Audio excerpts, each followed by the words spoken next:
morning's discussion. Yesterday we completed the first unit, that is growth, development, inclusive growth, employment, and then issues related to planning. Today we will start with agriculture, and we see different dimensions of agriculture. Let me tell you, in agriculture there are some static part and there are some dynamic portion, and will touch those areas which generally frequently asked by UPSC, and we'll see, and we'll also touch those areas which are in news in last 1 year so much. So we'll discuss that. And as far as static portion and some minute topics are concerned, if possible, you will get the OTOP. We'll not discuss in our class. So let's begin with that. The first topic of today's discussion, that is minimum support price, which was in news last 1 year after this farmer strike and all. So let's start with that minimum support price. I think the basics, the fundamentals, like who decide it or who recommends it, and there are different I mean those small concepts, which is related to prelims. Let me start with this uh, as far as mains point of view.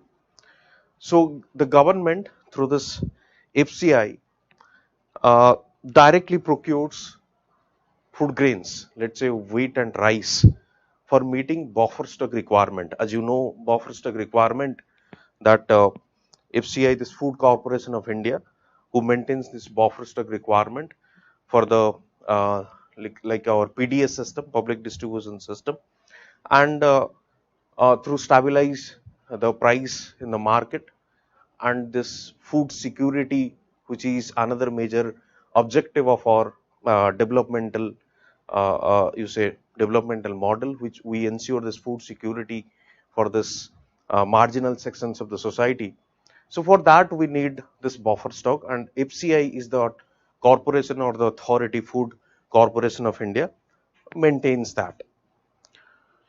And this minimum support price is the which we can say the procurement price, the rate at which the government or this we can say this minimum support price is the procurement price used as a market price benchmark. I mean, at least this much amount a farmer will get for his food grains. So this is this or this is the MSP. MSP also helps in terms to decide, uh, we can say, the price signal in the market. What should be the minimum or floor price or base price in the market? This price signal.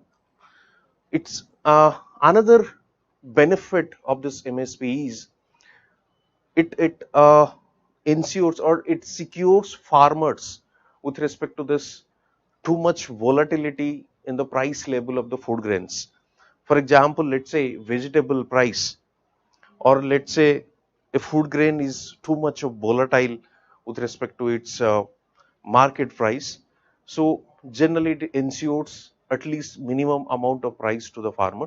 So we can say it ensures farmer with respect to this market fluctuation and all. Uh, I think you must have seen this situation, let's say in a particular year in which bumper harvest or production years, generally farmer face a distressed sale since supply is too much, since supply is too much, and since supply is too much, so those traders or those middlemen who purchase from the farmers, they generally bargain with the farmers, and for that reason this distress sale is another factor which leads to a loss to the farmer and other things, and MSP insures this farmer from that as well, because it avoids this distress sale, because a floor price is fixed by the government. So beyond that, the price is fixed, not below that. So this is another kind of benefit which MSP provides to farmer. Now, this is all about a broad idea behind this minimum support price. What is the role of it? Now, recently, after this withdrawn of 3 laws by the government of this agricultural law, I think you must have seen that. After this withdrawal, then farming community or the farmers organization, they started demanding this legal guarantee for the minimum support price. They started demanding this legal guarantee,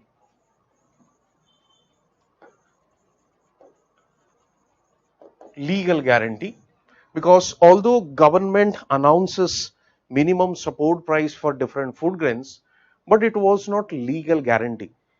There is no such law which is binding on the government to procure food grains. So there is no legal guarantee on that.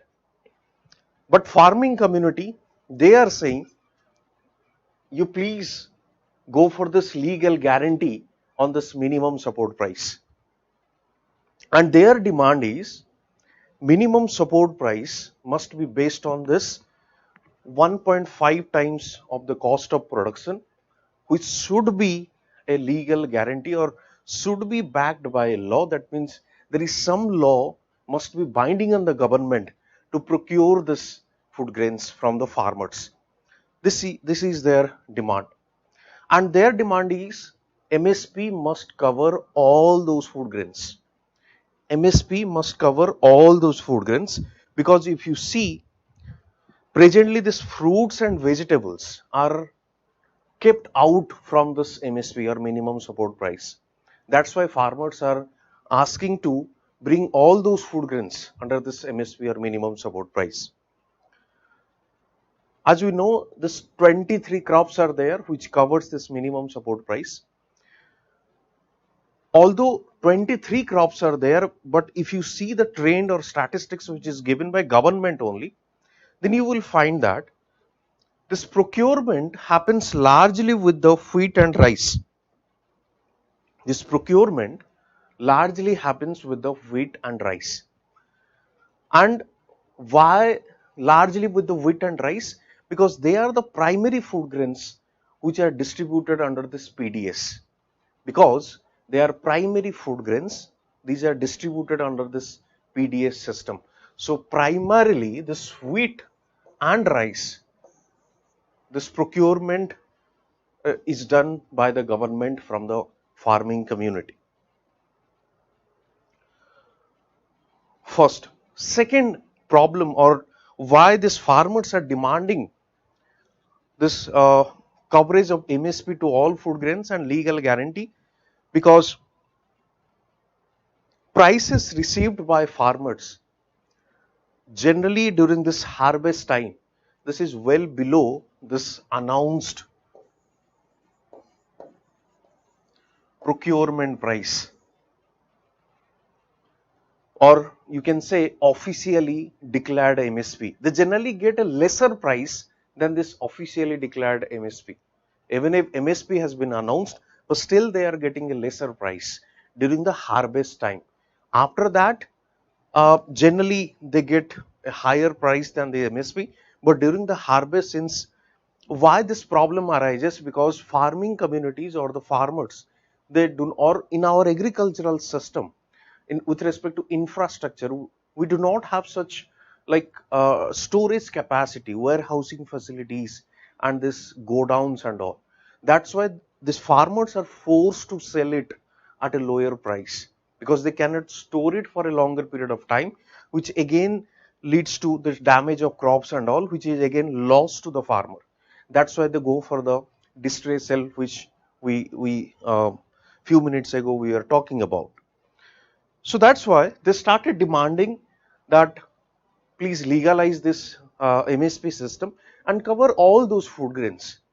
And problem why they were demanding like this, because wheat and rice were the two prominent food grains on which MSP are given.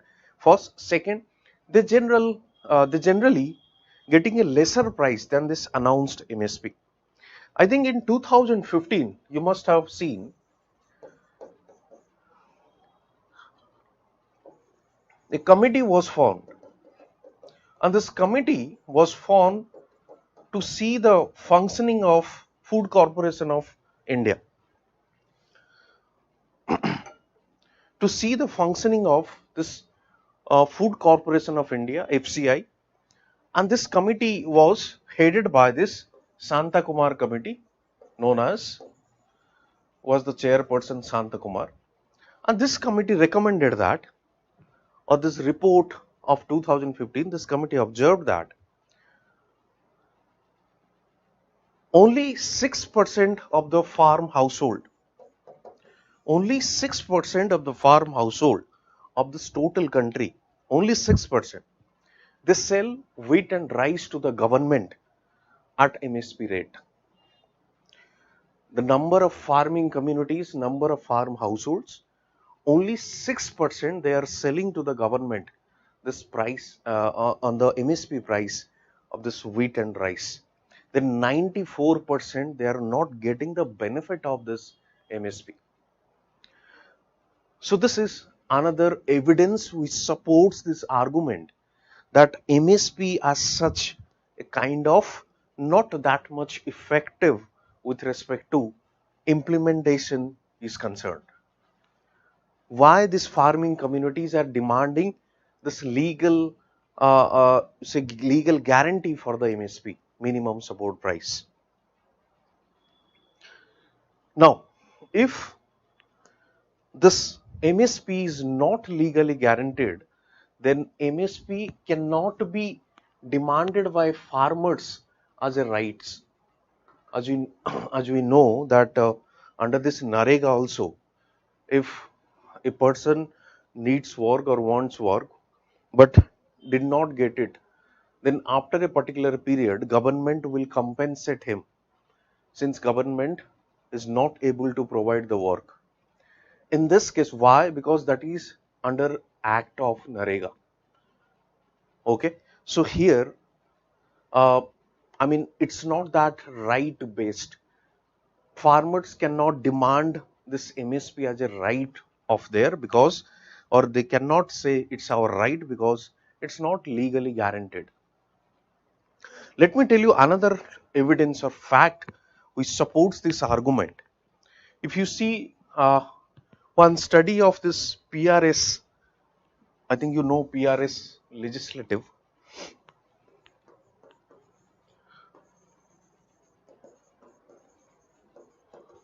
PRS legislative, a study of PRS legislative, it shows that Madhya Pradesh and Punjab, Haryana accounted 85% of wheat procurement in 2019 and 20.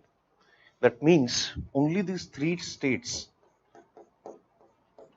Madhya Pradesh, Punjab and Haryana, they accounted, only these three states, they accounted 85% of the wheat procurement that was done by this FCI in the year 2019-20. And these three states, if you see in terms of contribution in the total production of wheat, then it is only 46% of the country. That means a good number or good percentage of this production, it is procured by the government from these three states. That means a disparity is there, regional disparity in terms of procurement. That also we this data shows. So what are the problems related to MSP?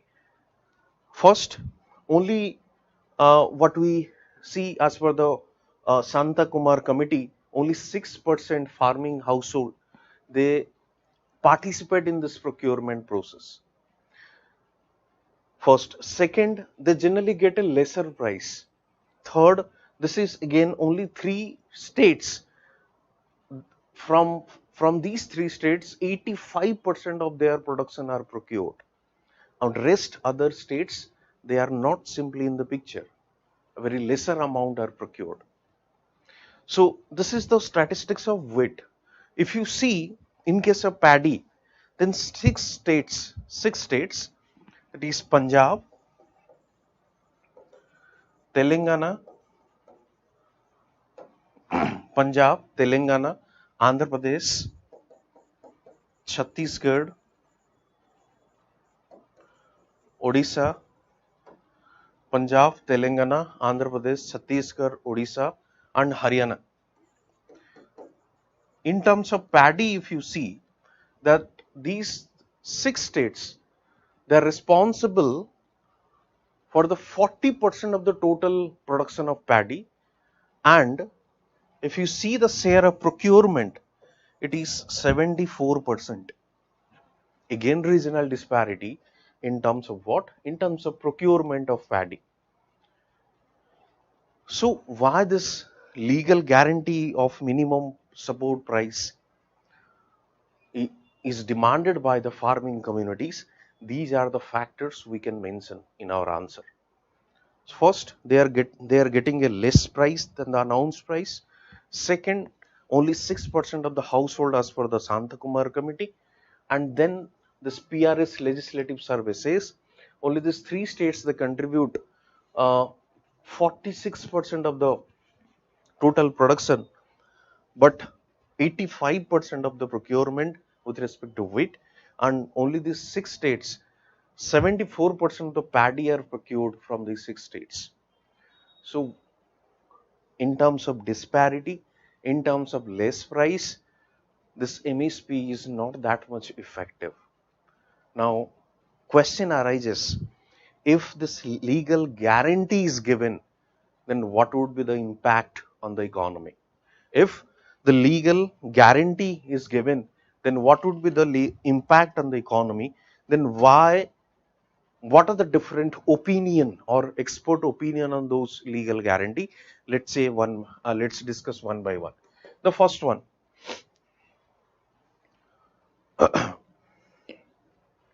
if you see the uh, amount what is procured by the government and the price which is paid for this procurement, presently it is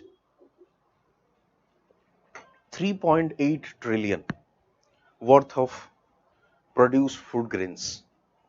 Let me repeat, presently those 23 products on which MSPs are announced and procured by the government, currently we are giving what? 3 trillion worth of produce are procured. If this legal guarantee is given and it covers the whole food grains, then another or additional 5 trillion rupees government has to pay or government has to spend for this what? For this procurement. Already 3.8 trillion rupees government is spending.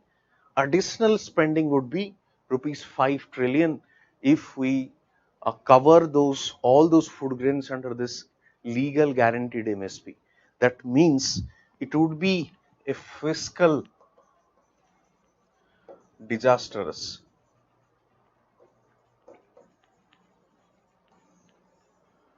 Fiscal burden, okay, additional 5 trillion rupees.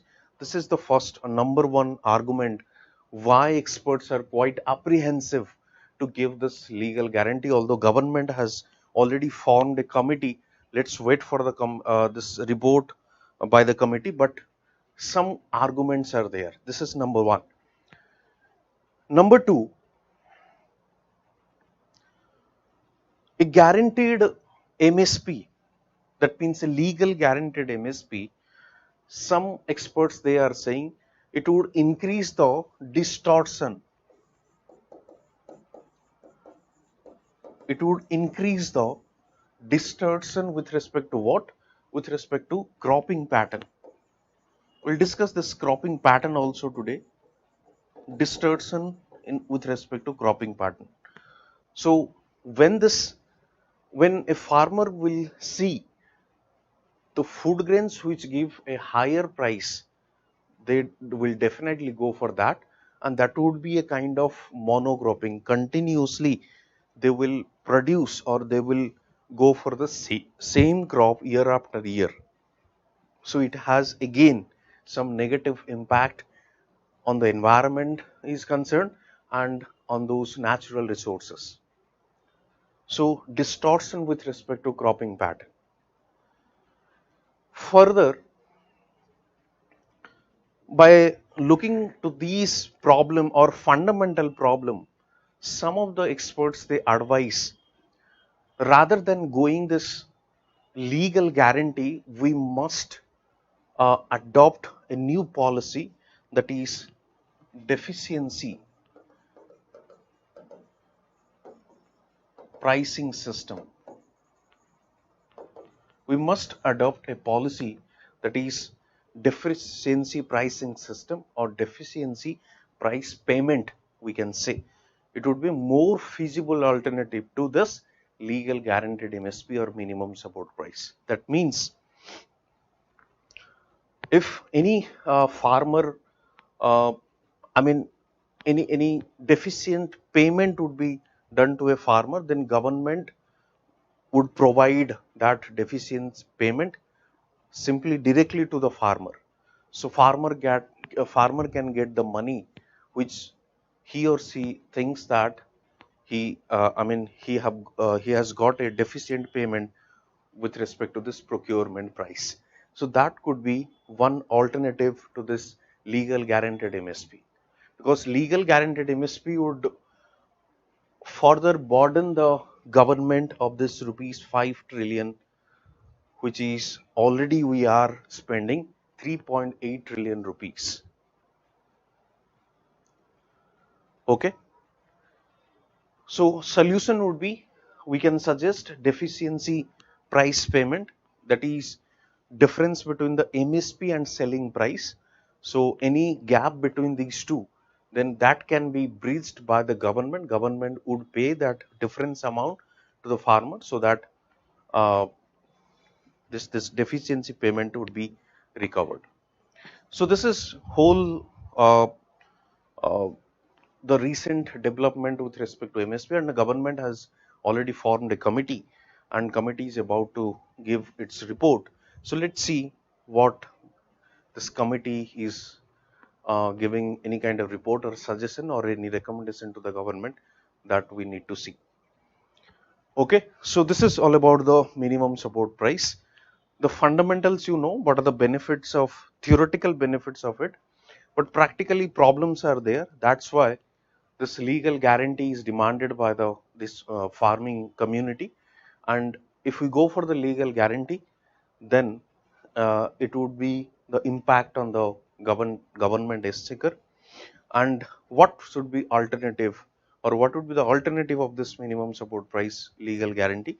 And it is the price deficiency or deficiency price payment system. It would be directly transferred to the farmer. Okay, the next is agricultural market.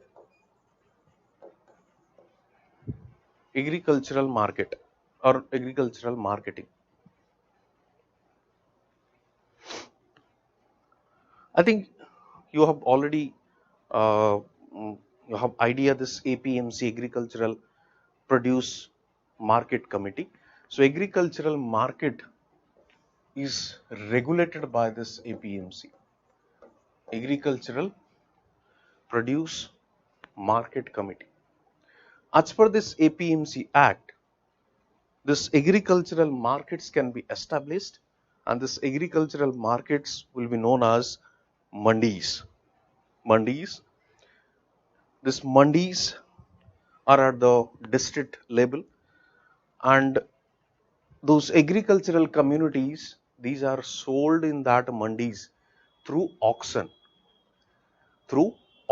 so that the farmer would get a best bidding price. That's why this auction is there. But some problems are there at the ground level, and the problem is we will discuss one by one. But one such uh, uh, the major problem for which these farmers are, we can say they are exploited by these market or by these mandis. These are commission agents. And what is the role of this commission agents? The role of this commission agents who mediates between this trading class or traders, those who uh, uh, come to the market to purchase those products or food grains, and between the farmers, because this commission agents, uh, it regulates the market or helps both these parties to buy or purchase and sell up the product. So let's discuss one by one uh, what are the problems of this APMC or mandis.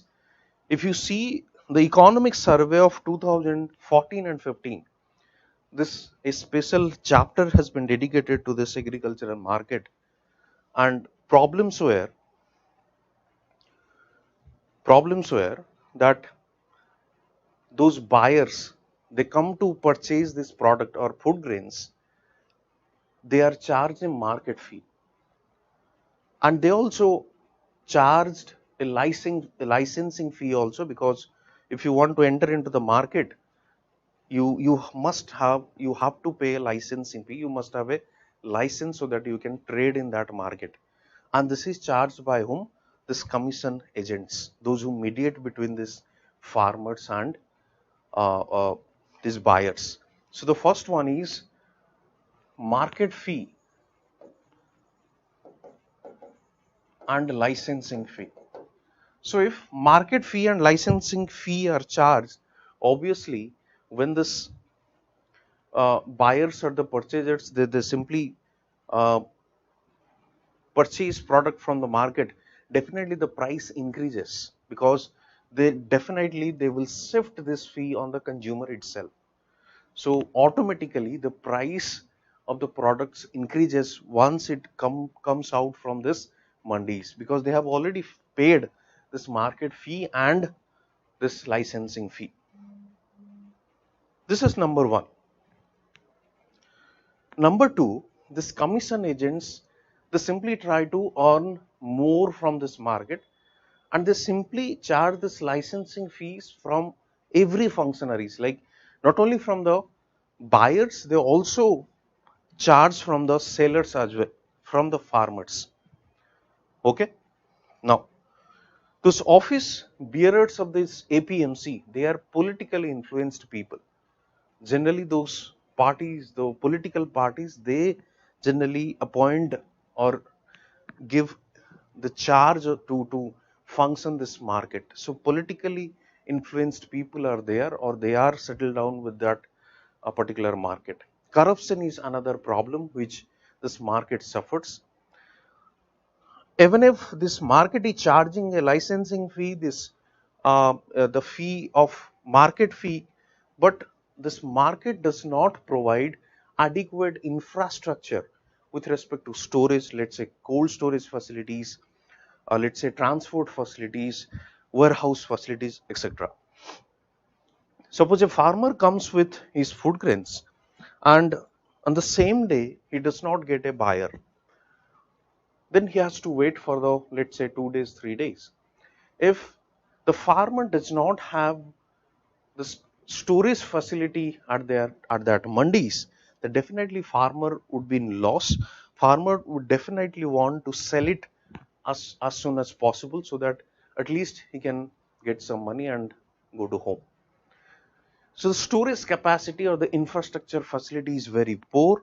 So these are some of the a major problem with the APMCs which were operating at the different district headquarters, or the mandis, what we call. Um, you can note some other problems as well. Let's say low price realization. Low price realization, just I told you, since no such storage capacity, then farmer has to sell it at a very lower price, because otherwise these crops would be damaged. Then lack of transparency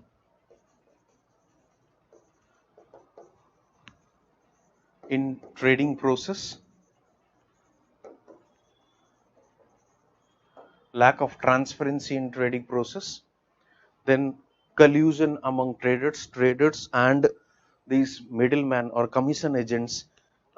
They have a kind of nexus, so they exploit the farmers. Delay in payment system,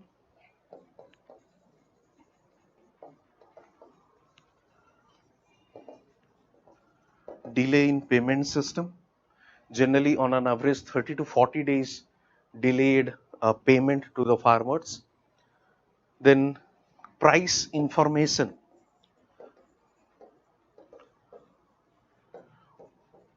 only from peer group, friends and relatives. There is, that means, since there is no system of this what you call price information, you can only know the local price and you can only get the information about this price from your friends, relatives, etc. So you can say this fragmentation of market, this is another major problem with the this mandis or about this market or the regional or the local level. So so these are the problems associated with the market. After that, government has taken many steps to improve that. So let's discuss one by one what are the steps that has been taken by the government to improve such market system. The first one, agricultural infrastructure fund. The first one is agricultural infrastructure fund, and it's a central sector scheme. Central sector scheme, that means it's totally financed by the government of India and it has been announced in 2020. The purpose is to develop the infrastructure, develop these let's say uh, storage facilities, cold storage facilities, transportation system, warehousing facilities. So creation of a infrastructure at the farm gate. That means from the farm to till the buyers purchase it, this this fund would help to build a decent infrastructure so that the farming community would be the beneficiary out of it. So this is the first step which has been we can highlight that in 2020 this has been formed. In 2020, Ministry of Food Processing Industry, in 2020 again, Ministry of Food Processing Industry, they started this market intelligence and early warning system. Market intelligence and early warning system. In 2020, this Ministry of Food Processing. Then what was the role or why this market intelligence and early warning system was launched? I think we have already, I think you have already seen this top. That means the price of top three food grains or vegetables, tomato, onion and potato. To monitor the prices of these three vegetables, perishable items, perishable items, to uh, give a proper price signal to the farmers, to monitor the price. That means black marketing or hoarding should not be done by the traders, by the middleman. That is monitored by this team or this system of market intelligence and early warning system, so that farmer would get a what, a proper or a decent price by selling those three perishable items. Third, in terms of infrastructure facility with respect to transportation, in October 2020, this Kisan Rail Service, so rail route has been used to provide this perishable products, that is fruits and vegetables.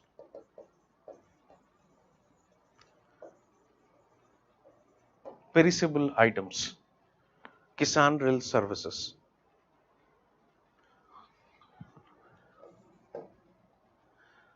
Then ENAM, National Agricultural Market. ENAM, it gives a pan-India market or market access to whom? Farmer. That means in the previous market system or mandis, what we discussed, the price which generally farming class wants to know, he gets the price from his friends, relatives or peer groups. That means simply localized affair, does not have any idea in the pan India market or market at all India level. But as under this ENAM, National Agricultural Market, it makes what? One nation, one market. So now farmers can get the information about price of any place they want to sell their product from this NAM. Okay, so I mean, if a farmer is sitting at let's say in MP, he can get the information about the price about the product which he wants to sell in the Kerala. Okay, so this is pan India electronic national agricultural market which provides this one nation one market. Then ODOP, one district one product, and the objective of this ODOP is the district which produce a product abundantly, or this district is comparatively advantage to produce that product, then that product would be promoted by the government, branding would be made, that product would be marketized, so that the marketing, branding, all those facilities would be provided by the product, provided by the government for that product. So this ODOP, one district, one product, to promote this local products at the global level, to promote this local products at the global level. That is the main purpose of this ODOP. Okay, all these are hovering around what? That is doubling of farming or doubling of farmers income. That is the main motto. So to provide I mean, doubling of farmer income will not be fulfilled only through increase in productivity. Along with the increase in productivity, the government has to ensure a good or decent marketing facility of the products.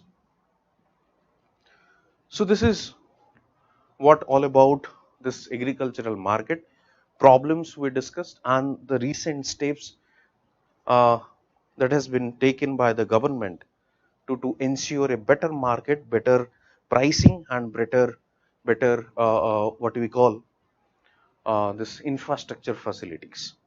Okay. Now we are moving to the third subtopic, contract farming.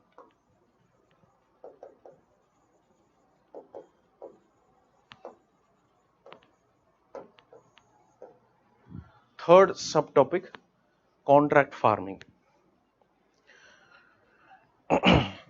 Contract farming, simply a contract between two players, let's say buyers, or buyers could be your traders, buyers could be your exporters, buyers could be your food processing units. So this buyers and the producer or farmer, this is simple, a contract between these two parties, and this contract is done at the pre-harvesting level. This contract is done at the pre-harvest level, or pre-harvesting agreement, we can say, pre-harvesting agreement between these two parties. So what kind of agreement is done between these two parties? This producer or the farmer can sell at a specific price, can sell at a specific price in future to the buyer as per the agreement. So when this agreement is done, in that agreement it is generally written like this: after 6 months, after this post harvest, the sell of these products at a particular price, which is generally fixed before this harvest season. So then what would be the benefit out of this contract farming? Under this contract farming, producer can reduce the risk of what? Fluctuating market price. Fluctuating market price. So now this producer knows that after this harvesting, he or she will get this much price by selling this product. So a kind of assurance that has been given by this agreement. So what it ensures this farmer from this fluctuating market price. This is one aspect or one benefit as far as producer's point of view. First. Second, the producer now can invest as per the requirement, or since in our country this agriculture is suffering from this low investment or low input problem, once the farmer get the assurance that this much amount he is getting, then definitely this problem of low investment that could be addressed. Okay, low investment. Now farmer or that producer would go for a higher input or higher investment so that productivity can be increased. So this is second benefit which producer get from this. Third, producer can provide, let's say, technology. Producer can provide this, can get the management support. Producer can get the quality of inputs. Once producer knows that this much of money he is getting, then he will definitely invest money or definitely use technology to increase the yield of that I mean field, or the increase the productivity of the of his farming. So apart from these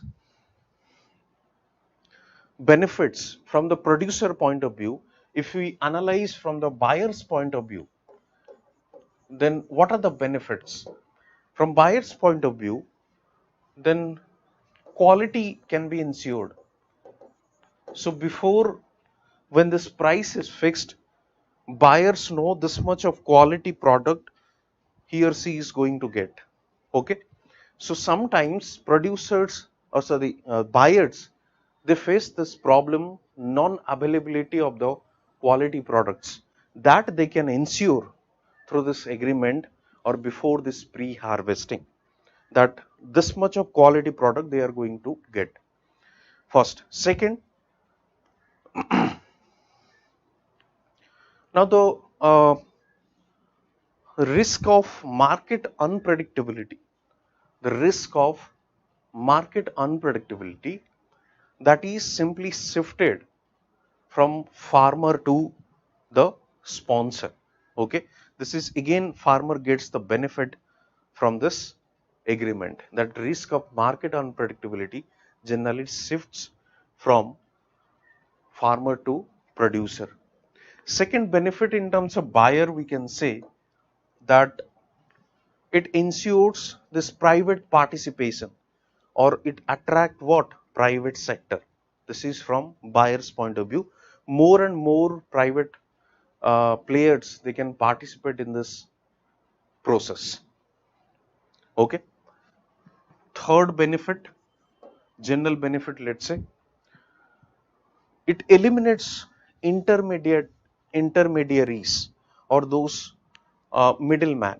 so that actual price is uh, uh, it goes to the farmer, the real price, and price would be generally cheaper because there is no such middleman who charges a commission, who charges a marketing fee, who charges a licensing fee like we have seen in the APMCs or mandis. So this middlemans are also eliminated through this contract farming. Okay. Fourth, we can say that this supply chain, with respect to supply chain also, investment would be made in this supply chain, because now this buyers has the responsibility to carry this product from the producer and to provide it to the consumer. Now this buyer would maintain that infrastructure with respect to the supply chain. So again, investment in supply chain also another benefit with respect to this contract farming. Okay. So contract farming could be asked because last year they simply withdraw this three laws due to this protest and all. Although um these laws are not there, but the concepts are there, so they can ask you a question on that. Okay. So let's summarize what we have discussed on this contract farming. Simply agreement between these two parties, farmers and buyers, and benefits for the farmers we have discussed, like ensures a price. Second, it increases investment in the agricultural field. Third, risk of fluctuation or market fluctuation that can be avoided. Investment increases. So these are some of the benefits farming community gets. As far as buyers point of view, if we discuss, then buyers get some quality products, investment in the supply chain, and then we can say that it it attracts the participation of the private players or private actors in this sector. So it's a kind of win-win situation for both these players, like farmer and this buyers. Next subtopic under the agriculture, that is transport or agricultural transport. Recently some initiatives that has been taken by government to ensure a smooth transport with respect to agricultural fruit grains and all. So let's discuss that.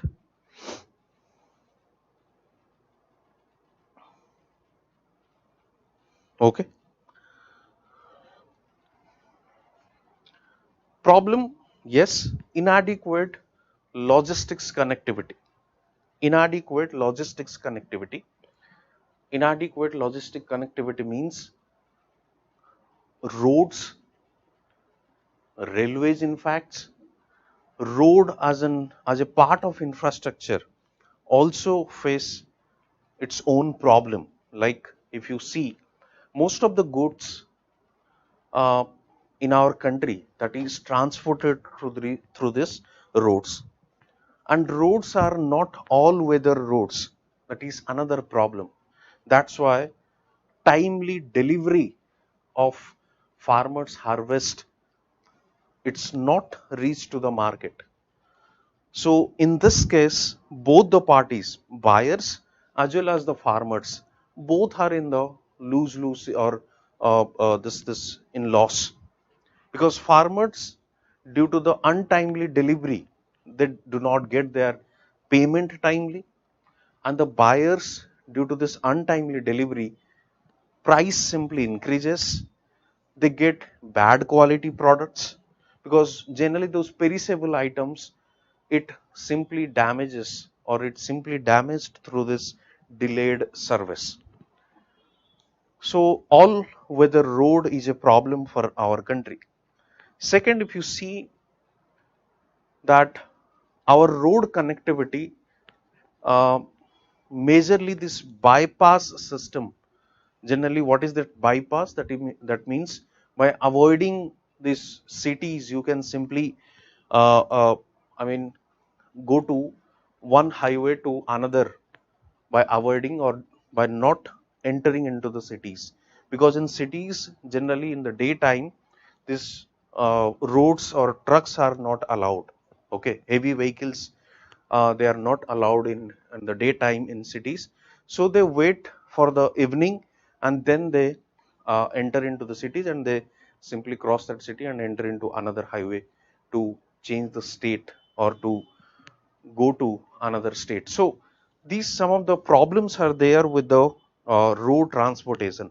Another problem we can highlight, that this democracy which teaches this protest and our own rights. So for this dharna, let's say, on this, for this protest also, these roads are blocked, and that's why this smooth movement of these trucks are also uh, uh, uh, I mean, it's not simple or it's not smooth.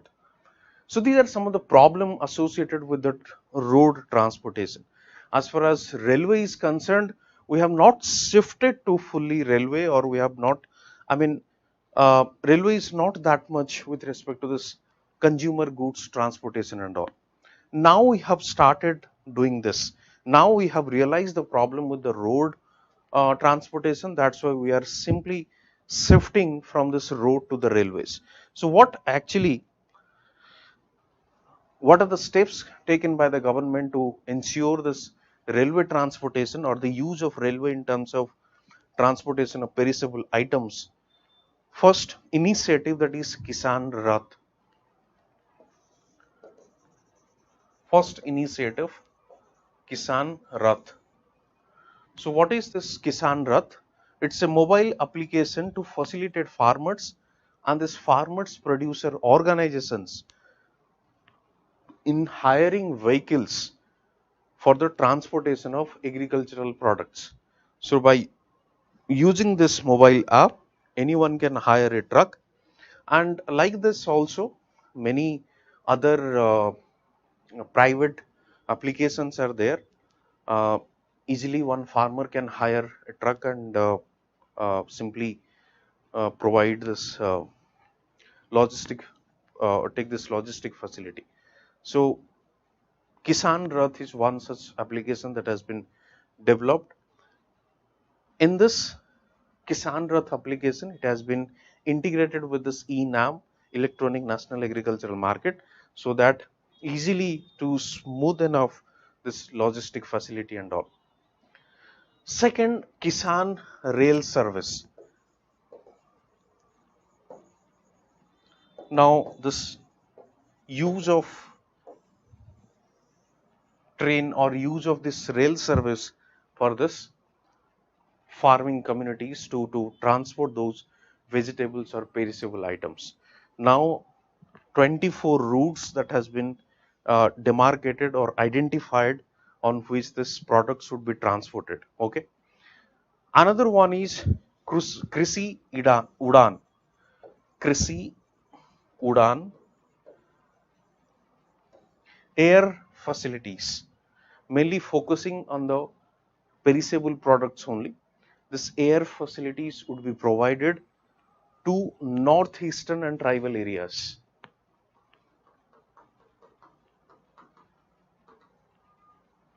Northeastern and tribal areas, so that easily goods can be transported. A call center also has been set up to ensure this transportation or smooth transportation system. Okay, so these are some of the recent initiative to avoid this delayed service through road. So we have started this Kisan Rath. Second, Kisan Rail Service, then Krisi Udan, this air service, and then this call center to provide transportation service. Okay.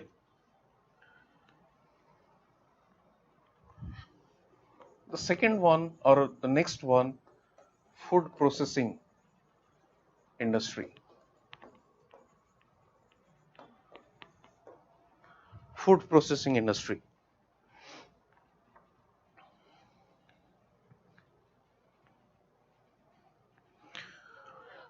If you see the growth rate of this food processing industry, or what we call this compound annual growth rate, what we call the compound annual growth rate, then the CAGR is the 11% of this sector. That means it is growing at 11% per annum.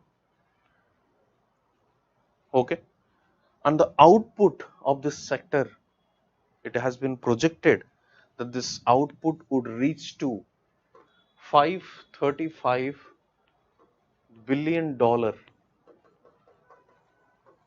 by 2025. $535 billion by 2025. So this would be the projected output of this sector. Okay. If you see the India's production, then in a number of food grains or food items, India is performing well, India is producing well, but only the 10% of the total produced comes under this processed food or food processing, only the 10%. Okay, so whatever food grains are produced by India, in many of the food grains, India is producing, I mean, decent number, or India is ranked a decent number in terms of production of different food grains, but only 10% of food are processed. So that is another challenge, or the why we call this sector a sunrise sector, emerging sector we can say. Second, another utility of this sector is it has this potential to provide 9 million jobs by 2024.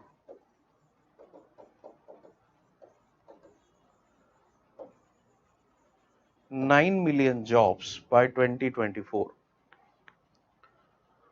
And if we see in terms of manufacturing sector employment opportunity, then it has the potential of 11.4% with respect to employment or manufacturing sector employment opportunities.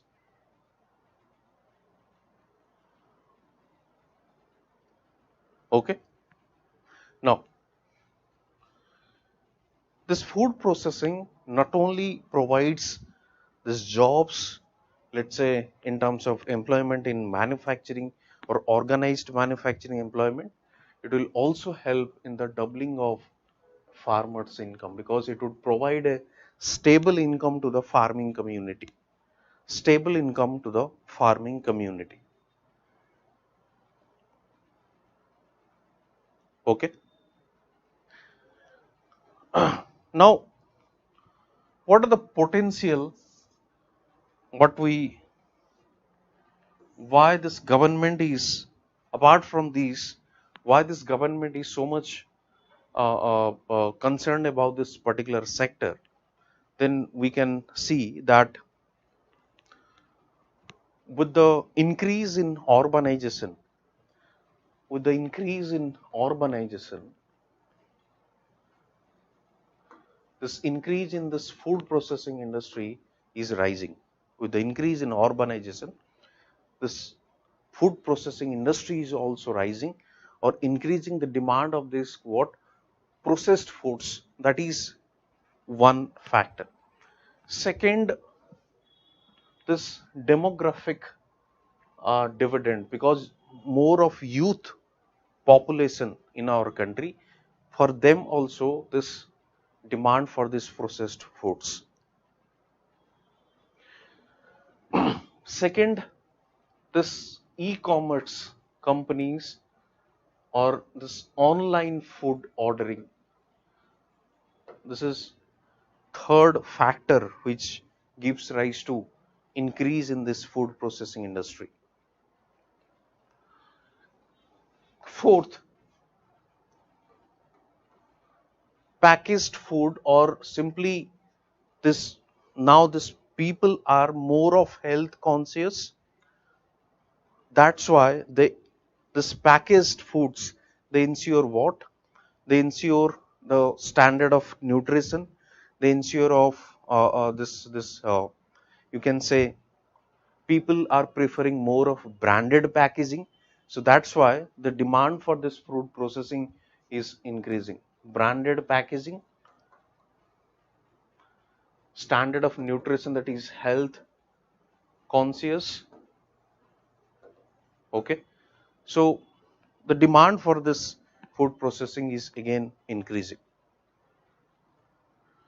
Apart from this, government's Atmanirbhar Bharat, this initiative also has prioritized this sector. That's why the sector is known as the sunrise sector, and why we are so much of concerned about it. So what would be the impact or consequence if we focus in this sector, and what is the what are the those benefits we can exploit from this sector? First, reduce the food wastage. First, reduce the food wastage.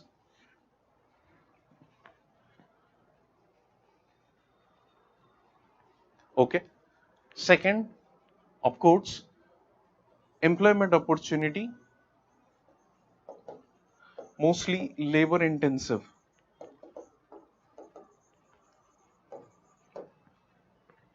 Mostly labor intensive.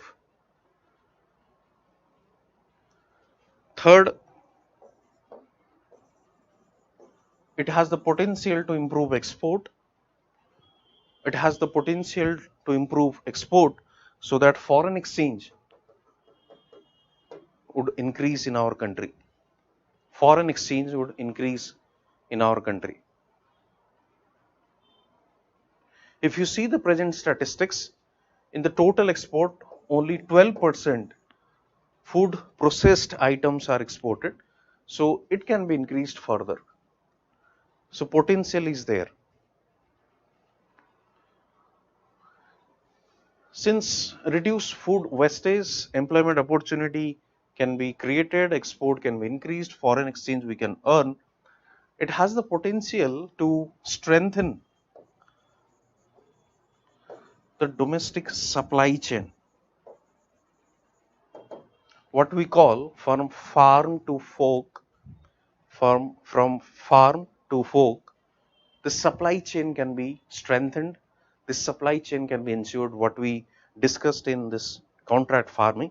Once a company, once a buyer has decided to purchase a particular amount of product from a farmer, then it's the duty or responsibility of that buyer to purchase that from the farmer and to uh, produce before the consumer.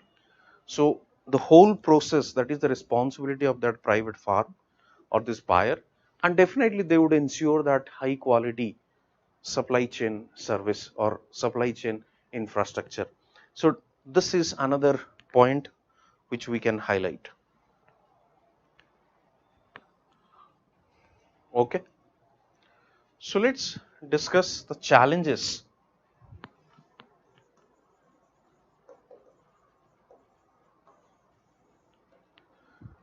before this sector.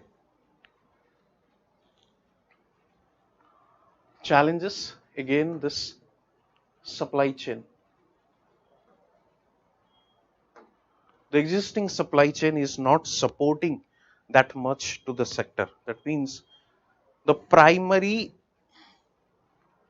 supply chain infrastructure is not adequate to support this primary uh, uh, uh, you can say private players or farmers. Let's say lack of storage facilities, lack of warehousing facilities, lack of distribution facilities, these are lagging.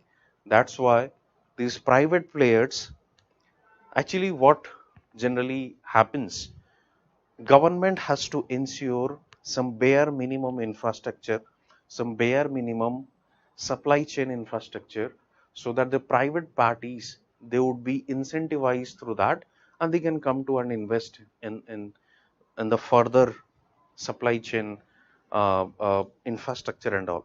So a bare minimum government has to ensure. If we cannot provide that, then definitely private players would be reluctant to come and invest in that. So this is lagging in terms of this supply chain. Okay. Second challenge or problem that currently India facing: inadequate link between production and processing. Inadequate link between production and processing. Inadequate link between production and processing means what we call this farm to fork. This is a long journey which we do not have that much expertise. That's why we are looking at very fragmentically.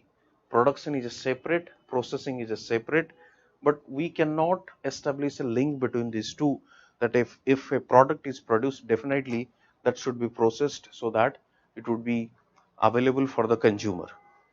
So again, that link has been broken, or inadequate link between these two. Third, some food grains are uh, depends on the seasonality. Okay, that also break this what the cycle of this, a continuous supply of raw material, continuous supply of agricultural products for the processing industries. That is another challenge, seasonality.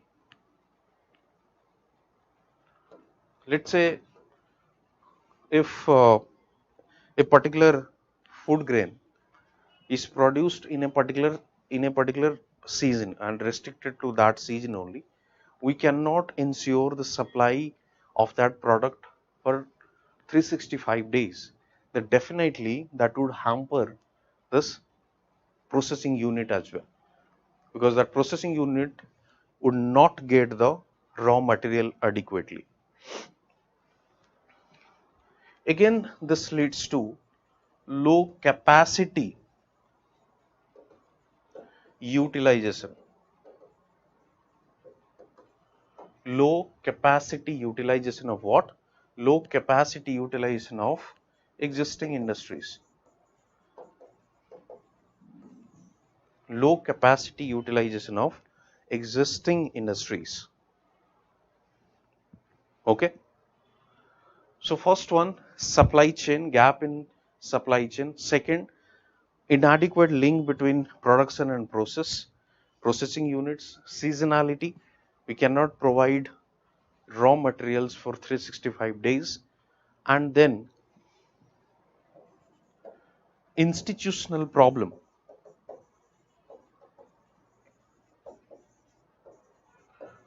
With respect to what? This APMCs, agricultural marketing, this mandis, problem is there also. Okay. Let's see some more problem as well. More problem. Inadequate focus on quality and safety standard. Inadequate focus on quality and safety standard. This is another problem. Okay. Sixth, lack of innovation.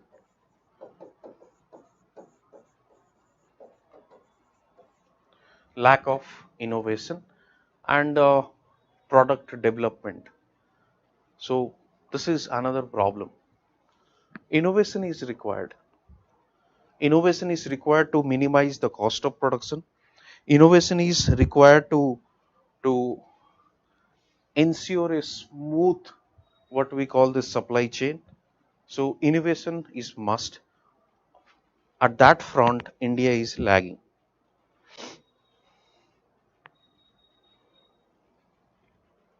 Okay, so let's see recent government steps.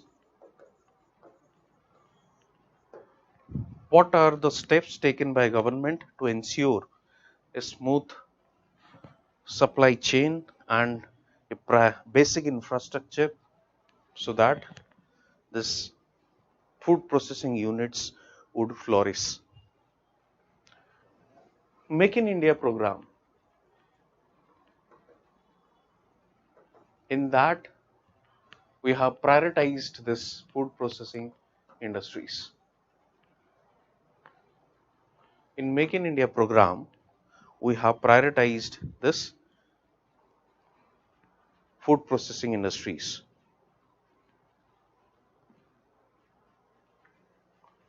18 mega parks, 18 mega food parks and 134 cold chain 134 cold chain projects. This has been initiated by the government to ensure a smooth food processing industry or food processing unit. It will help in terms of infrastructure facility. Of course, this one district, one product, I have already discussed, and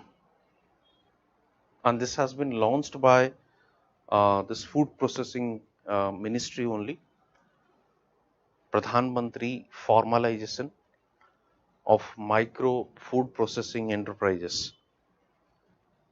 So through that, this one district, one product has been launched. Branding, marketing, that would be done by the government, specifically with respect to this ODO or one district, one product. SMEs would be identified, small medium enterprises. So these SMEs would be promoted to produce those products. Okay, infrastructure facility, marketing, branding. So this districts would be the hub of export.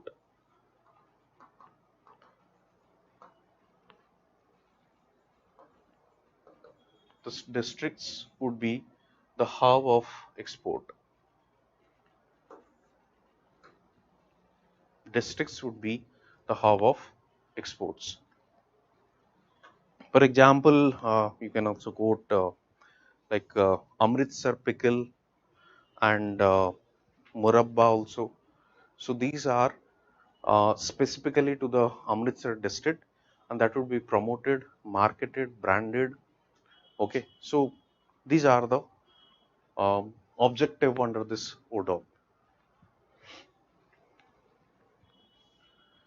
Further, we started Operation Green,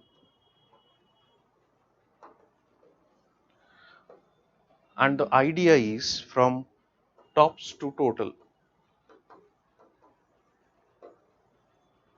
Tops to total means tops, that is three perishable items, tomato, onion and potato.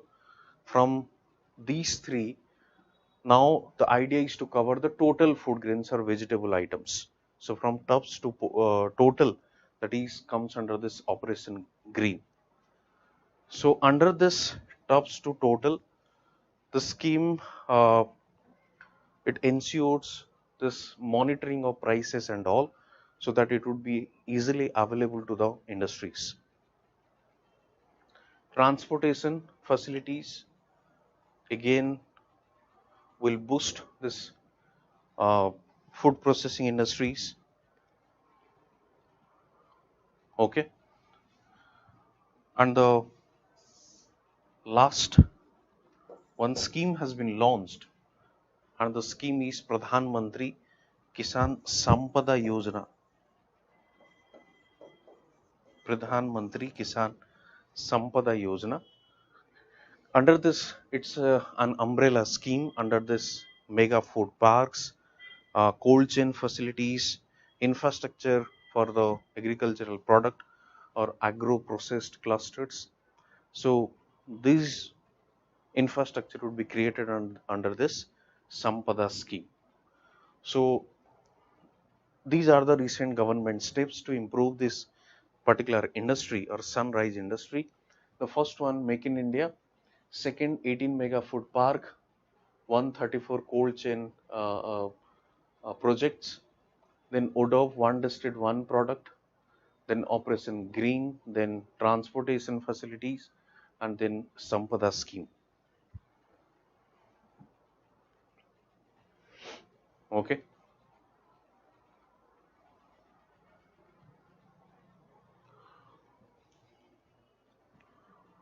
So in terms of agriculture is concerned, we started with the minimum support price, and then we discussed this legal agreement of or legal this what do we call legal guarantee of minimum support price, merits, demerits we discussed, and why this legal backing is required, and then we started agricultural marketing, and then we discussed contract farming, and now we discuss this food processing industry. So let's begin the next topic, that is again another important topic, cropping pattern. Uh, if you see the cropping pattern of our country, generally India follows monocropping system or lack of diversification of crops or cropping pattern. And monocropping means a single crop is continuously produced year after year on a piece of land. So India is facing that kind of problem. If you see in terms of food grains, then rice and wheat cropping system uh, is the major challenge. Like these two uh, food grains are primarily produced by the farmers. I think you know the Green Revolution, and to ensure this food security, we started Green Revolution, and wheat was the first crop. We experimented under that Green Revolution, and we achieved that food self-sufficiency. And it was started from this western and northwestern part of the country. And why this was introduced in northwestern and western part of this country, specifically in northwestern, because due to this agricultural what we call some uh, agricultural friendly atmosphere, like irrigation facilities were available, technology could be uh, I mean invested or used. That's why we implemented or we started in the northwestern region. Then a question arises, why after this green revolution also this wheat and rice are favorable of those farmers and they are continuously doing this? Then why this rise in cultivation of rice and wheat?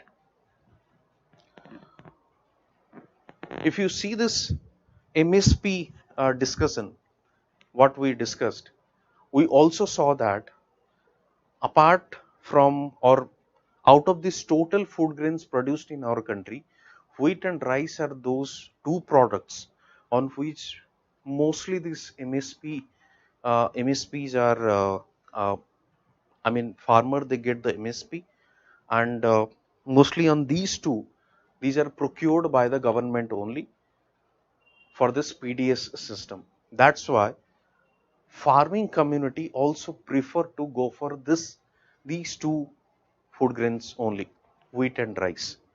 So for the MSP to get this procurement support price, farmers go for this what?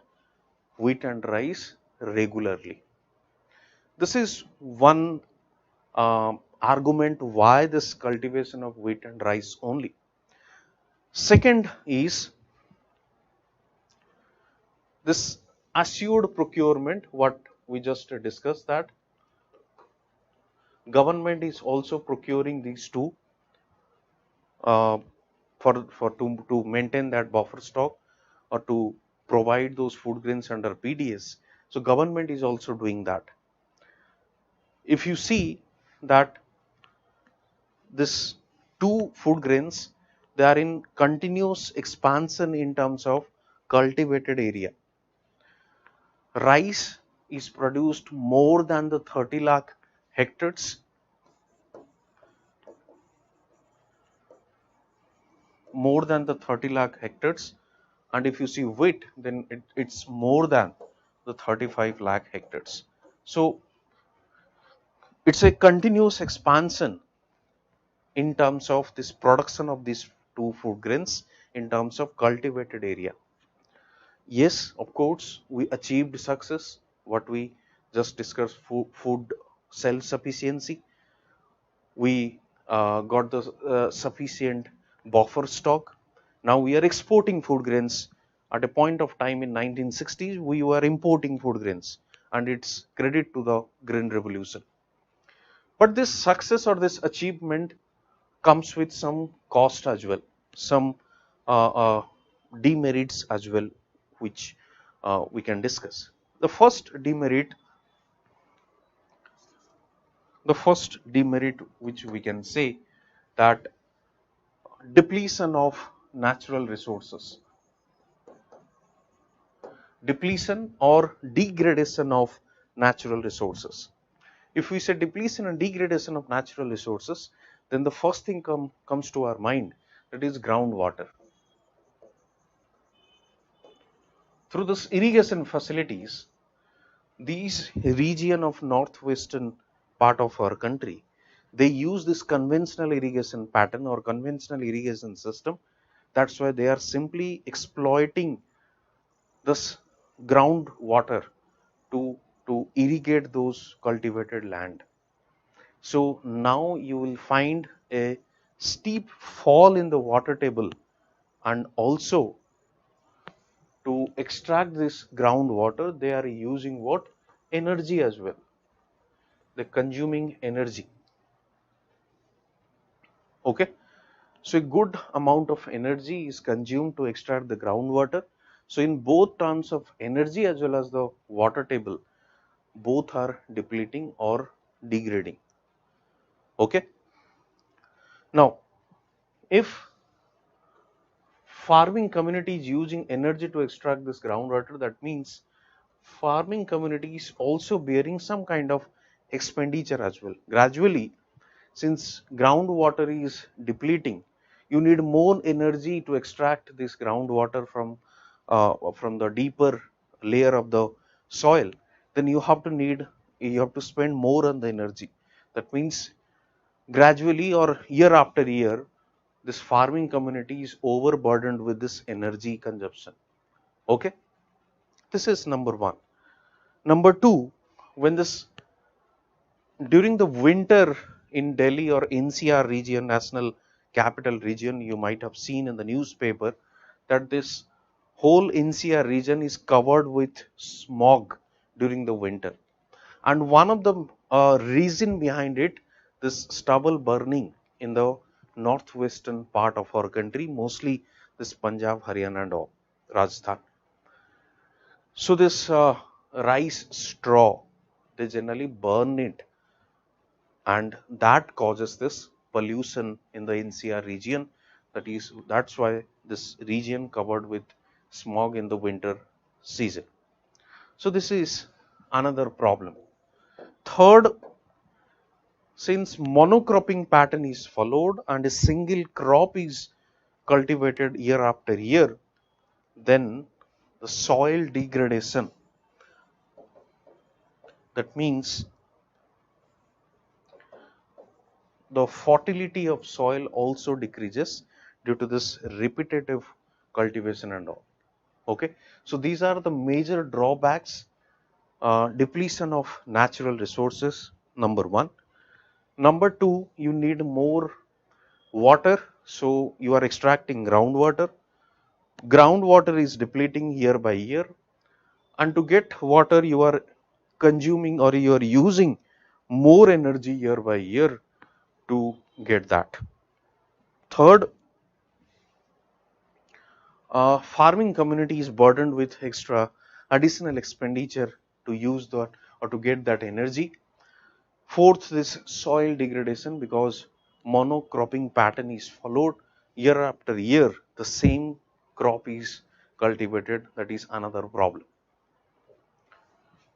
The next segment is why India is not following this diversification, or why we can say that India is only concentrating on this wheat and rice.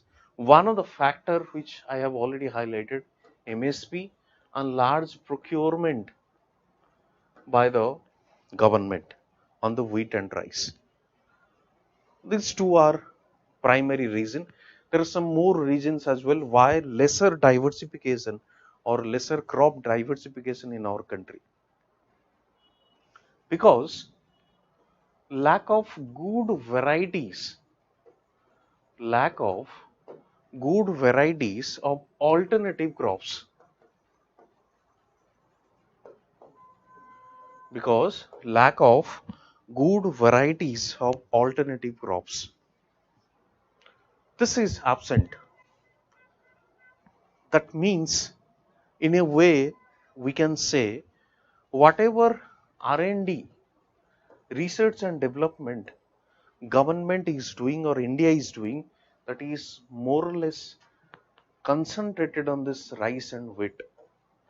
We are not thinking of to develop an alternative crop to this so that we can increase the productivity, we can ensure this food security, and also to increase the farm income of the farming community. On that front we are lagging. That's why we are concentrating on this wheat and rice so much. Okay, so MSP is one factor. Procurement, assured procurement or highest rate of procurement as far as from government point of view, that is another factor. Then this is the lack of research and extension or lack of research and development on the good variant alternative crops. That's why we are more of this wheat and rice. Clear?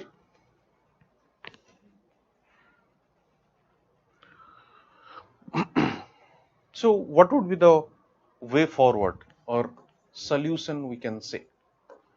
What needs to be done? What needs to be done?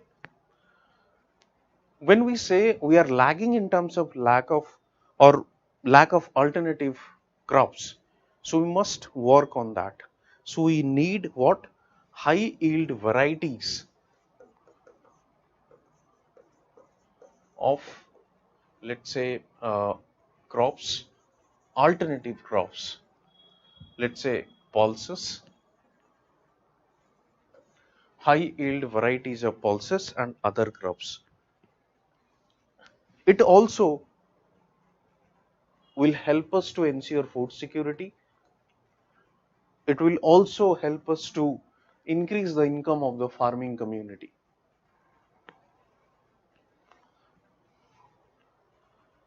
Clear? So this is number one. Number two, what we can do, pulses and oil seeds, what we do, import from outside to meet the domestic demand. So that also we can reduce if we develop alternative crops in terms of pulses and oil seeds. Clear? So to become self-sufficient in terms of pulses and oil seeds, we need to invest more on this research and development so that we can self-sufficient, we can increase the income of the farming community as well.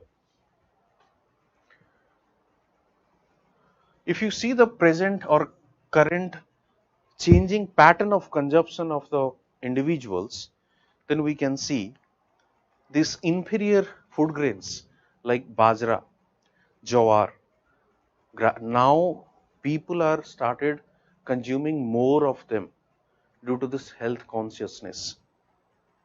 And these crops require very less water, bajra and jowar, less water.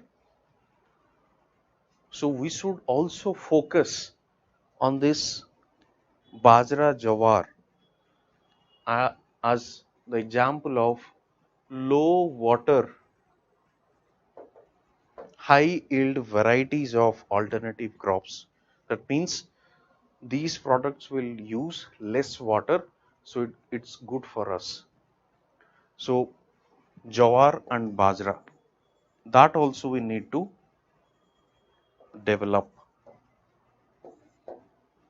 Okay. Third, what we saw, this depletion of groundwater, what we can do, this micro irrigation, we need to popular this micro irrigation facility, so that we must get rid of that conventional way of irrigation, conventional pattern of irrigation. We must adopt this micro irrigation process. Since this burning of residuals is a problem, so we need to develop alternative crop. So there would be no residuals, no burning. Okay. Soil health management, another solution to ensure the soil fertility. And what would be the solution? Solution would be use of organic as well as inorganic inputs that can ensure the soil fertility for a longer period of time. Alternative agricultural practice, let's say agroforestry. Alternative agricultural practice, let's say agroforestry. Agroforestry means integration of trees in the cropping system. That means in a particular piece of land, we where these trees are there also we can cultivate crop, or cultivate the food grains, as well as we can also uh, uh, use this piece of land for the livestock as well. So three things: tree, crops, livestocks in a particular piece of land. These three would be your what? Agroforestry. This kind of practice we can start in our country, so that it would ensure a sustainable agricultural development, would ensure uh, a high or increased productivity, would ensure income to the farmer, would ensure lesser depletion of natural resources. So it's a kind of win-win situation from every aspects or component in our country. Okay. So you can see also the benefits of crop diversification. First one, of course, increase in farmers income. Increase in farmers income increases the natural biodiversity. Natural biodiversity, it increases the productivity also. It increases productivity. It will ensure food, not only food, nutritional security. Not only food, nutritional security. It can increase the export. It can increase the export. Environmental conservation.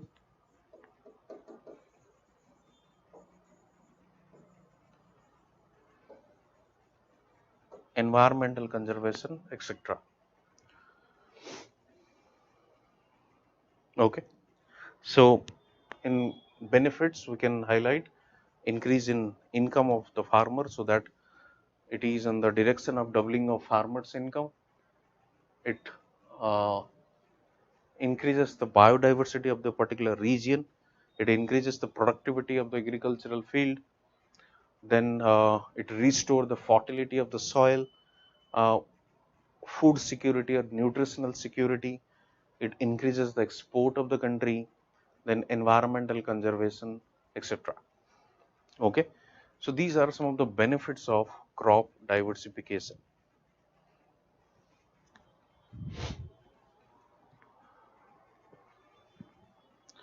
So in this crop diversification or cropping pattern, exactly the topic is there in the main syllabus. So a monocropping system India is following, that we need to highlight this rice and wheat, the combination of rice and wheat, why this is followed in our country, that we need to highlight. Then what are the demerits of it, and then we can uh, give some solutions. What would be the solutions just we discussed? The alternatives we have to ensure in terms of high yield varieties of alternative crops, and then less water use, and the jawar bajra we can cite the example. Micro irrigation we have to popularize. This residuals, the burning of residuals, that is another problem which we can simply avoid that by developing alternative crops. Then soil health management is another such. So solution is agroforestry. It would restore those biodiversity loss, ensure productivity of agriculture and all. Okay, so this is all about your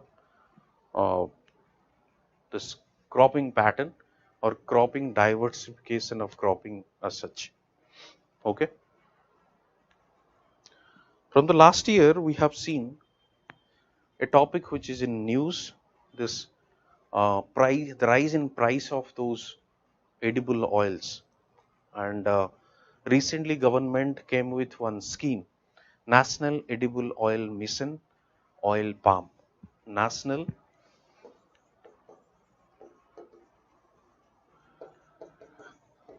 Edible Oil Mission, or palm oil or oil palm. So this was uh, this has been launched by the government, and there are many such objective of this scheme. First, broad objective we can discuss, the self-reliance in terms of what? Edible oil or oil production. Self-reliance in terms of oil production or edible oil. So what are the objectives that has been, or targets that has been set by the government? The government has set a target of to increase the domestic production of palm oil by 3 times. To increase the domestic production of palm oils by 3 times to 11 lakh million ton by 2025-26. The figure we have to quote if the question arises or question comes, like discuss or how this scheme can ensure this dependency of India's oil demand on other countries, or how we can reduce um, the edible oil import.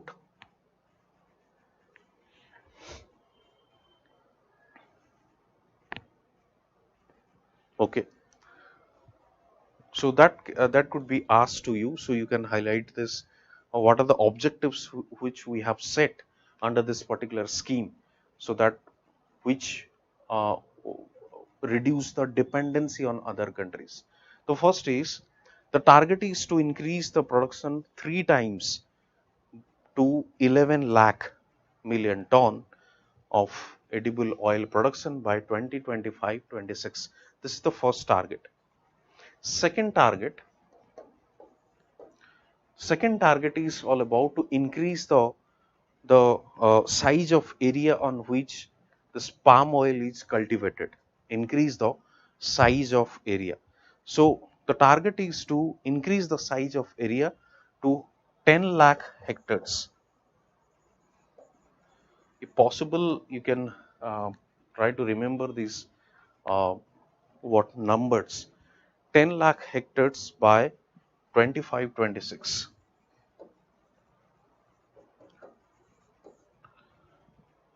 Increase the size of uh, area of oil palm cultivation, that is 10 lakh hectare by 25-26, and 16.7 lakh hectare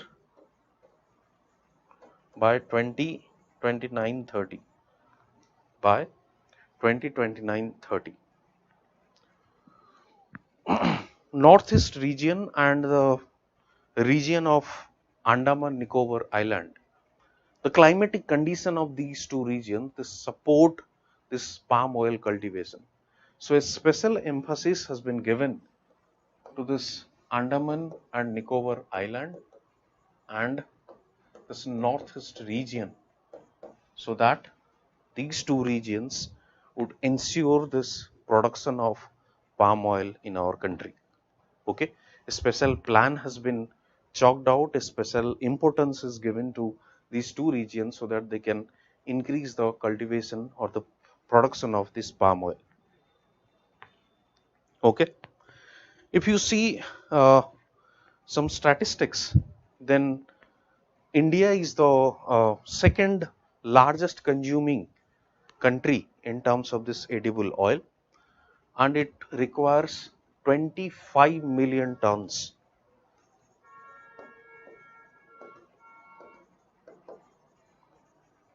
of edible oil.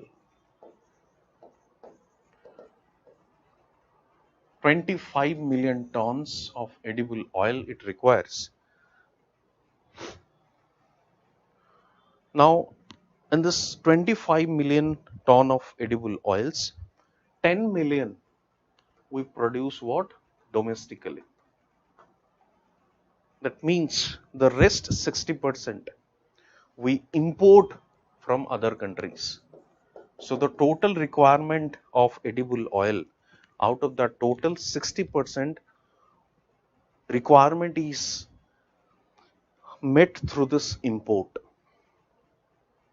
And this dependency of this 60% edible oil drains what? Foreign exchange. That is another major concern for India. Okay, so this is the idea why we are so much of concerned about this palm oil cultivation and what we want to exactly, or what why we want to increase the cultivation of this palm oil.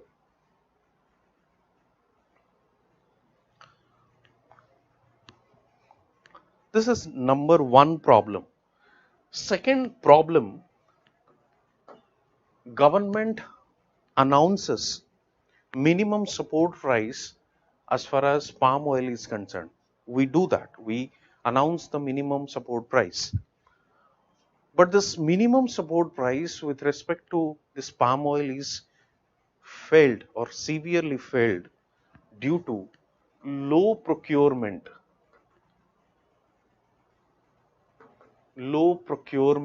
by the government agencies. Since government is not purchasing, so it's a problem for the farmers, those who are dependent on this palm oil cultivation. This is another problem. If government wants to increase the MSP, that is fine, but you need to increase the procurement percentage as well. Only increase in MSP does not support or will not solve the problem of this country. Rather, you need to increase the procurement size as well along with the increase in MSP. Okay, so this is what we need to um, highlight the problem associated with the existing system as far as palm oil production is concerned. Okay. Now, what are the challenges to this policy?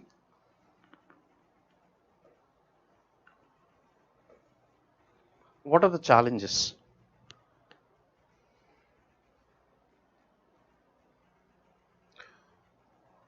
What we have targeted to increase the size of the cultivated land in terms of palm oil, to increase the productivity of palm oil so that dependency could be decreased.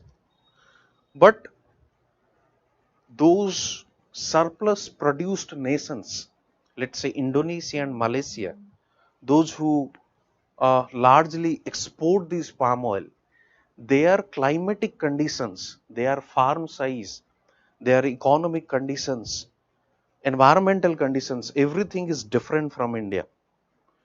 So it's a challenge behind India how to ensure or to how to increase the yield with respect to palm oil cultivation. That is a challenge because socio-economic profile of farmers, your climatic conditions, land size, everything is different from India. Okay, this is number one. Number two, farm size. What we talk about, farm size, that is also different with respect to India. If you see India's farm size, which is much smaller than those countries who are surplus in production. Let me tell you the example that if you see the Indonesia, then the plantations are usually occurred over this 4,000 to 5,000 hectares of land. And this 4,000, 5,000 hectares of land, these are owned by uh, like corporations, companies, not by the individual farmers. Okay. So along with the farms, these companies also are owner of that, and they also establish this processing plant nearby those site where these palm oil cultivations are there. So these kind of you'd say system is not there in our country, and it takes time to develop in near future. First thing, the size of plant. Second, private player, the company or the processing unit along with the farmer would have to set off at that particular area only to process the oil. So this kind of, you say, mechanism or this kind of system, you need time to develop. So that is another challenge with respect to palm oil. Third challenge with respect to water availability.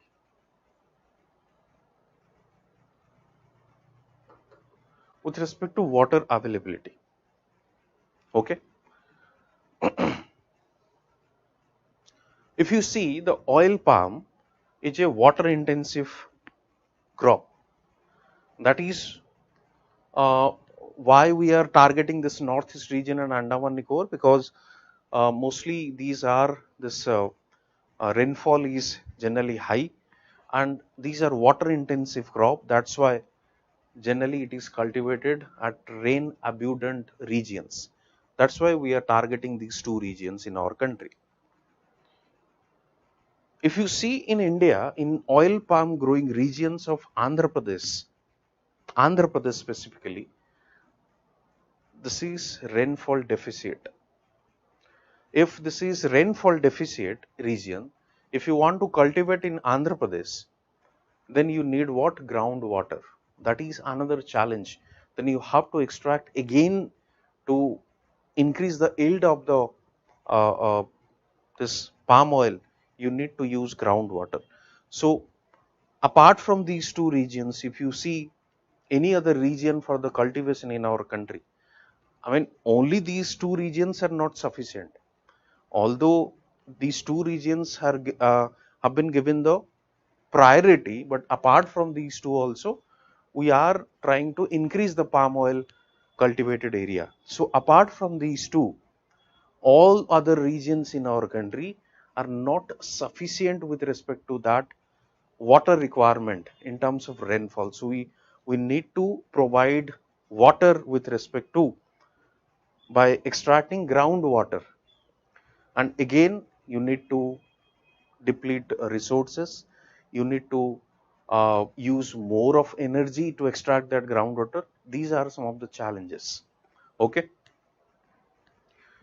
Third, I have already discussed that along with the increase in cultivated area, you need corporate bodies to set up processing units, to packaging and to deliver uh, this processing units, or to deliver these products at the market. So attract towards this sector, it's a challenge for the government to attract these corporate sectors. This is another challenge.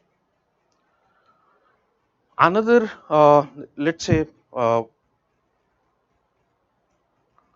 contract farming, what we call in our country, if you see, this contract farming is not that much successful, but contract farming is required in this field to achieve success. This is another challenge we can highlight in our answer. So these are some of the challenges or practical challenges which we need to highlight while writing answer if question comes on this particular scheme or on this palm oil sector or edible oil sector. Okay. So this much what is there with you with respect to agricultural chapter. So we discussed this MSP. It was in news from the last 1 year and last few months, you can say. So there is a possibility that UPSC may ask question on that. Then marketing is frequently asked by UPSC. We need to highlight or new steps that has been taken by government. Food processing industry also, it is generally asked by UPSC, so we need to highlight that. And this is a burning topic, this rise in price of edible oil, and India is trying to ensure self-sufficiency or self-reliance in terms of edible oil production. That also we discussed. Okay.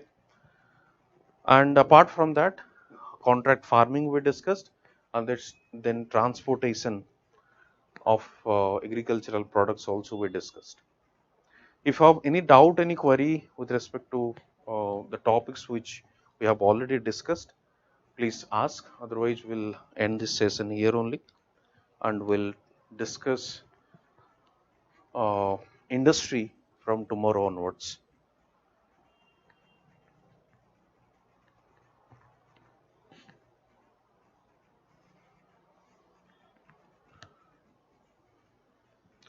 Any doubt, any query, you can ask. I think enough material or enough content we have discussed as far as these topics are concerned. You can write a decent answer. And apart from this class, you will be provided OTOP. There also you will get enough stuff, so you can uh, write a decent answer by using these two sources.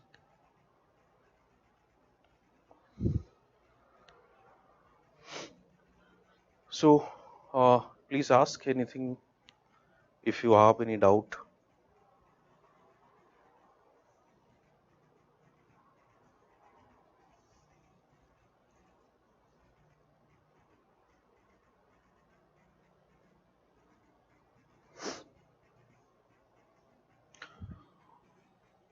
Pulkit, yes, classes are 3 hours, but we are trying to cover one topic in one day. So uh, uh, rest you can read, revise.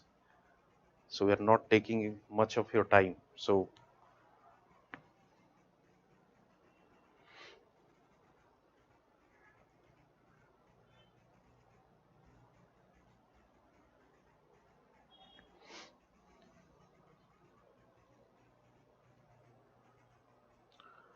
Challenges to contract farming or issues, yes.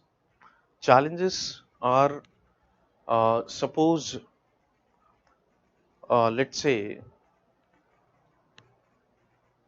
the quality of product which the buyers expect from the farmer, that could not be ensured from the farmer's perspective or from the farmer side, then what would be the next what would be the next step, or what would be that what would be the next step with respect to that contract?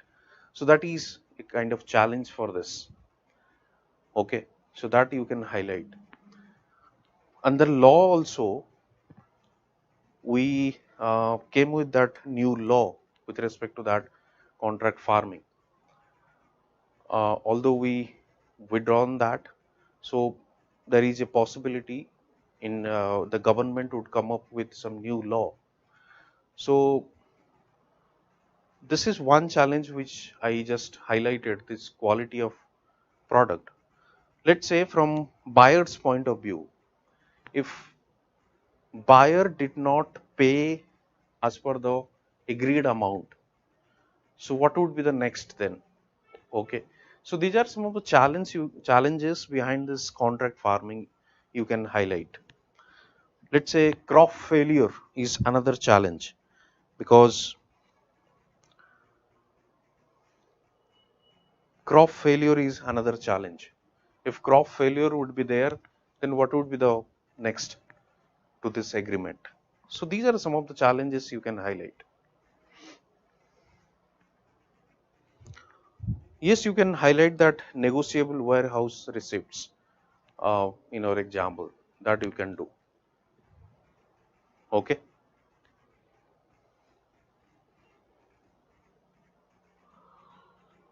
So anything else to ask, or we'll end this session here? We'll meet tomorrow with new topic.